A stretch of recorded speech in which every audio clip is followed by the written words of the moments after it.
All right, today we are diving into a classic and, honestly, a hilarious satirical short story by the legendary author Munshi Premchand.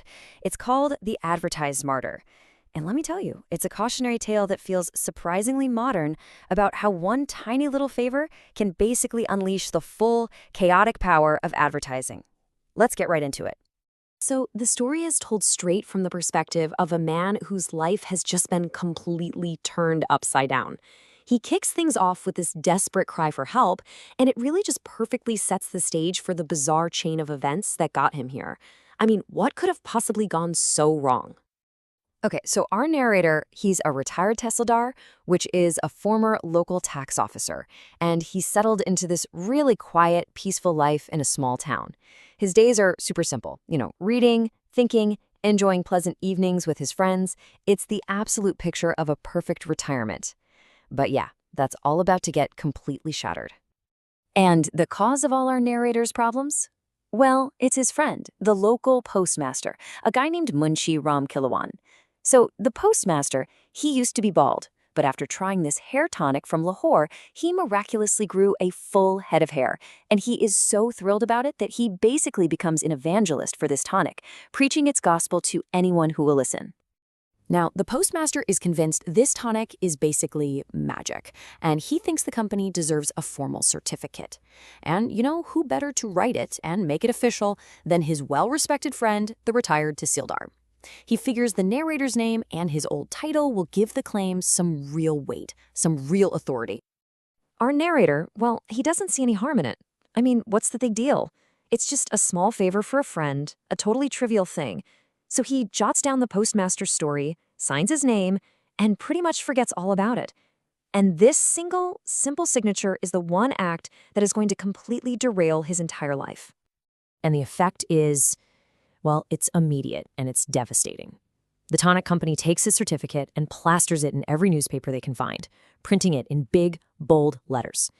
And here's the fatal mistake. They print his full name and his full address. Just like that, his peaceful life is over.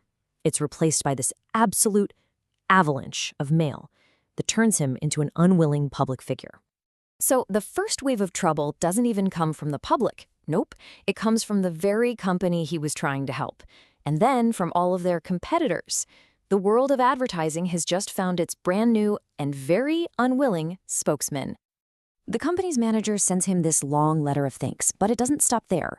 He then offers the narrator cash to endorse a digestion pill, then an arthritis oil. The offers just get more and more ridiculous, finally culminating in the promise of a full partnership if, and only if, he'll just certify that their toothpaste managed to regrow an old woman's teeth. Of course, word gets around. Rival companies start sending him their own powders and oils and tonics. They mail him these posters that declare him their honorary agent, and they're promising a commission on sales. All he has to do is test their products on any other bald friends he might have. The man is literally drowning in unsolicited miracle cures. Now, if the corporate response was overwhelming, the public response is a full-blown catastrophe.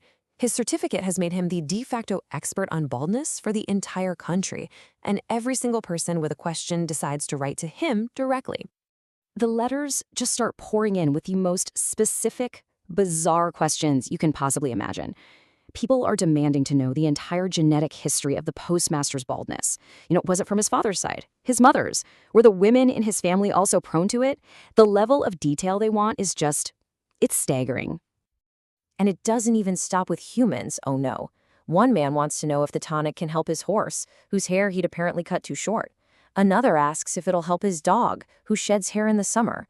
All of a sudden, he's become an emergency veterinarian for animal hair loss. Then the requests reach a whole new level of panic. A frantic parent writes in after his child accidentally drank some of the tonic. He's terrified that hair is going to start growing inside the kid's stomach. Even asks if he should give the child a bottle of hair remover as an antidote. Can you imagine? And then there's just the sheer volume of it all. The narrator reports receiving exactly 1,342 letters, all from young men, all with a single burning question: will this miracle tonic give them a better mustache? So this whole torment isn't just confined to the male. His fame, or maybe we should call it infamy, now follows him everywhere he goes. There's no private life left, not a single moment of peace. He's become a walking, talking advertisement. And this just brilliantly illustrates his nightmare. He goes to a wedding in another city, and what happens? All the bald men of that city show up to see him. He goes to the train station to meet an important official, but he gets mobbed by travelers asking about hair, and he misses the meeting completely. Even at home, a man wakes him up at 2 in the morning just to ask if his cap is too heavy and might be causing his hair loss. So the absolute peak of all this madness comes one day when a man shows up to visit him. The narrator is pretty wary at this point, but the man insists.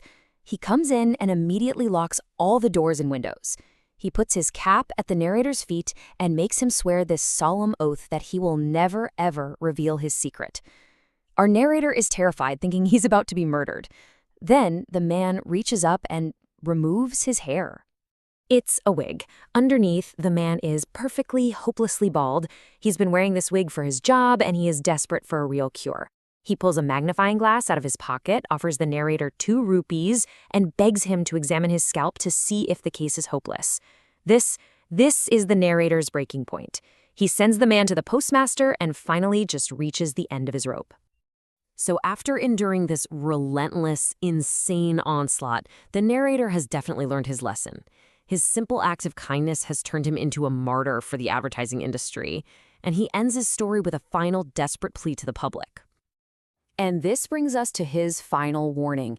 He swears he will never certify anything again, no matter who asks. He insists he's publishing his story not for fame or for sympathy, but as a public service announcement, a warning to all innocent people out there to beware the power of a simple signature. And that's The Advertised Martyr, a truly timeless and hilarious warning about the power of advertising and the unexpected dangers of a simple good deed.